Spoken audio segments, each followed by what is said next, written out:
Buenos días. A continuación trataremos el tema de los fundamentos sociales y económicos del derecho y su impacto en el Perú. La relación entre el derecho, la sociedad y la economía es un campo de estudio crucial, ya que las normas jurídicas no operan en un vacío, sino que son moldeadas por el contexto social y económico en el que se aplican, y a su vez influyen en ellos. En el caso del Perú, esta interdependencia se manifiesta en la evolución de su marco constitucional y legal, particularmente en el reconocimiento y la protección de los derechos económicos, sociales y culturales. La Constitución de 1993, por ejemplo, establece una economía social de mercado que busca equilibrar la libre iniciativa privada con el rol del Estado en la orientación del desarrollo y la provisión de servicios básicos.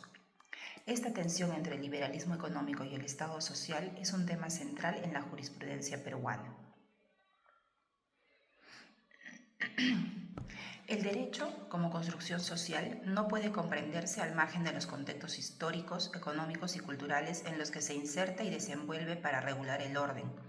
En el caso del Perú, la configuración normativa del Estado moderno ha estado profundamente influida por una economía excluyente, una débil institucionalidad y una marcada fragmentación social.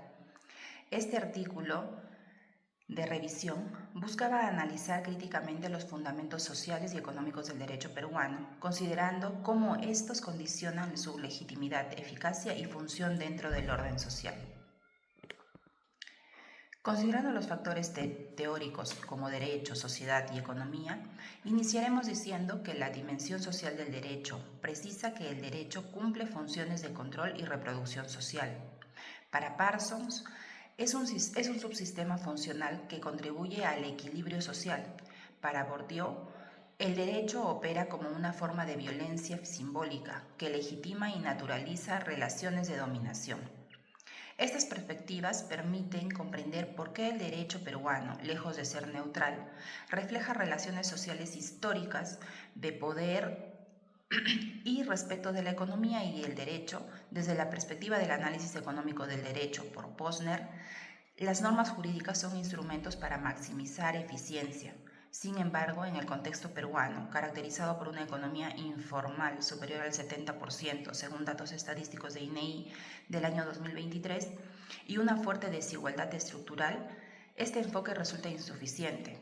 Un análisis más integral requiere observar cómo el derecho puede incluir tanto como excluir a actores económicos y sociales. Para abordar la interrelación entre derecho y sociedad y economía, resulta necesario remontarnos a la historia jurídica del Perú, que nos plantea escenarios entre la formalidad y la exclusión. Tomando en cuenta las raíces coloniales, se debe mencionar que la herencia colonial dejó una profunda huella en la cultura jurídica peruana, tal como la coexistencia de normas formales con sistemas consuetudinarios tolerados para sectores subalternos.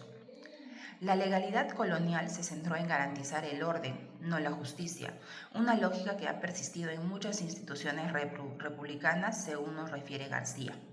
Posteriormente, la Carta Magna de 1993 no solo consagra derechos de primera generación, civiles y políticos, sino que también incorpora un catálogo de derechos económicos, sociales y culturales, como los derechos a la salud, educación, trabajo y seguridad social. Este marco constitucional busca equilibrar dos lógicas a menudo contrapuestas. Una, la lógica liberal, que promueve la libre competencia y la propiedad privada como motores del crecimiento económico. Y la otra, la lógica social, que obliga al Estado a garantizar un mínimo de bienestar y a corregir las desigualdades inherentes al mercado. Con lo cual, la Constitución consideró un modelo neoliberal que consagra el libre mercado, la inversión privada y el rol subsidiario del Estado. Sin embargo, la tensión entre estos dos principios es una constante en la jurisprudencia del Tribunal Constitucional peruano, que ha tenido que interpretar y aplicar normas que a veces parecen contradictorias. Por ejemplo, mientras la Constitución promueve la inversión privada, también establece que los recursos naturales son patrimonio de la nación, lo que ha generado conflictos en sectores como la minería y los hidrocarburos, que ya han sido materia de pronunciamientos a nivel del Tribunal Constitucional del Perú en el año 2014, desde el año 2014. Dicho de otro modo, esta orientación jurídica ha privilegiado los derechos patrimoniales y contractuales, mientras que los derechos sociales y colectivos han quedado subordinados o simplemente relegados, a decir de Durán 2020. Toda vez que la Constitución Política de 1993 adoptó un modelo de economía social de mercado que, si bien privilegia la libre iniciativa privada, asigna al Estado también un rol activo y subsidiario en la orientación del desarrollo nacional y en la provisión de bienes y servicios públicos fundamentales. Esta dualidad es el epicentro de la mayoría de los debates jurídicos y económicos en el país. Ante todo ello, es pertinente mencionar que la problemática actual del derecho en el Perú, en primer lugar sobre la informalidad como estructura paralela, que lejos de ser una anomalía, constituye un orden social alternativo, a decir de Soto, la interpreta como una supuesta racional a una normatividad excesiva. Sin embargo, otras lecturas apuntan a que el Estado nunca garantizó derechos efectivos para amplios sectores de la población. La formalidad jurídica, entonces, se convierte en un privilegio. Asimismo, enfrenta la problemática sobre el acceso a la justicia y pluralismo incompleto, ya que aunque la Constitución reconoce el pluralismo jurídico en su artículo 149, en la práctica la justicia comunal y las rondas campesinas siguen siendo vistas como sistemas subordinados. Además, el acceso a la justicia formal está profundamente marcado por el centralismo, la discriminación y la corrupción, lo que erosiona su legitimidad social. La tercera problemática, respecto al derecho y los conflictos socioambientales, considerando que el extractivismo económico ha generado numerosos conflictos entre comunidades y empresas, en muchos casos el derecho penal ha sido utilizado para criminalizar la propuesta social, mientras que la legislación ambiental se flexibiliza para atraer inversión. Esto refleja una instrumentalización del derecho al servicio de intereses económicos dominantes, a decir de Matei. Asimismo, otros autores contemplan la necesidad de la judicialización de estos derechos económicos, sociales y culturales, toda vez que un hallazgo recurrente en la literatura es la brecha entre el reconocimiento formal de estos derechos y su exigibilidad real. A diferencia de los derechos civiles que pueden ser protegidos de forma inmediata mediante acciones de amparo, los derechos económicos y sociales suelen ser vistos como derechos programáticos. Esto significa que su plena efectividad depende de la existencia de presupuestos y políticas públicas adecuadas, lo que dificulta su tutela judicial. A pesar de estas limitaciones, la jurisprudencia del Tribunal Constitucional ha intentado avanzar en su protección. Un ejemplo destacado sería la sentencia del caso de la ley del canon minero, donde el Tribunal Constitucional reconoció que los recursos generados por la actividad minera deben ser utilizados para satisfacer las necesidades sociales de las comunidades afectadas, dándole una interpretación material a la Constitución económica.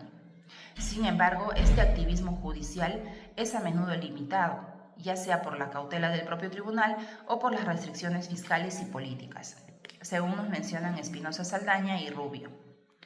De otro lado, entrando en un análisis económico del derecho, este ha ganado una influencia en el ámbito académico y jurídico, especialmente a partir de la década de 1990.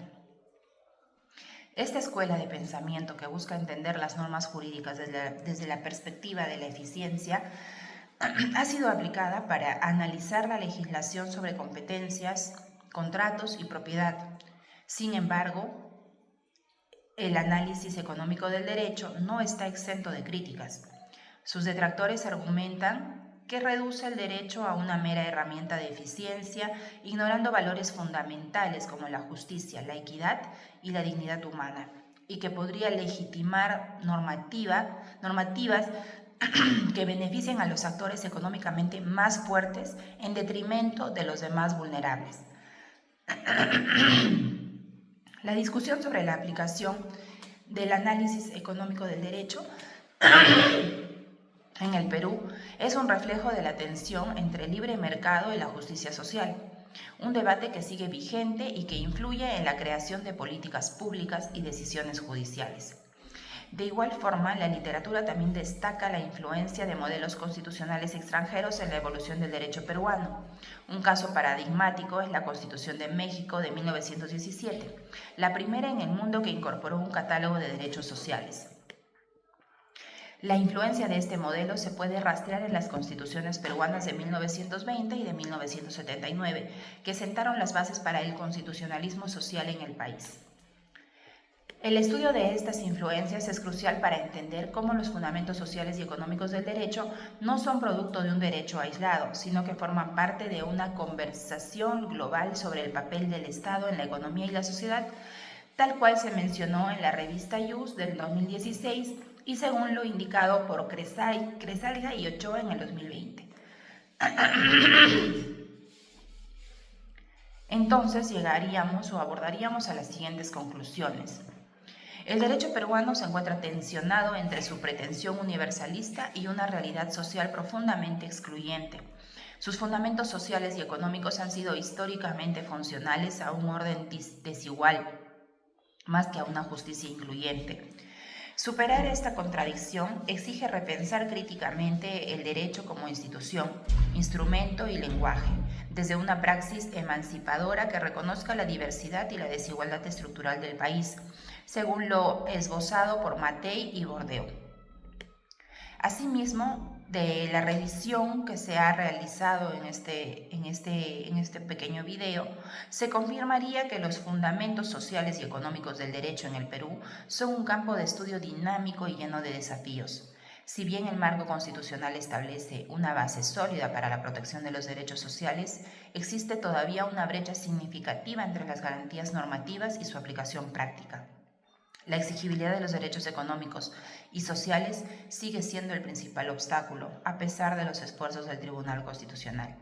Entonces, se necesita una mayor reflexión sobre cómo el derecho puede servir como instrumento más eficaz para abordar las desigualdades sociales y económicas en el país, sin sacrificar la estabilidad del régimen económico. Gracias.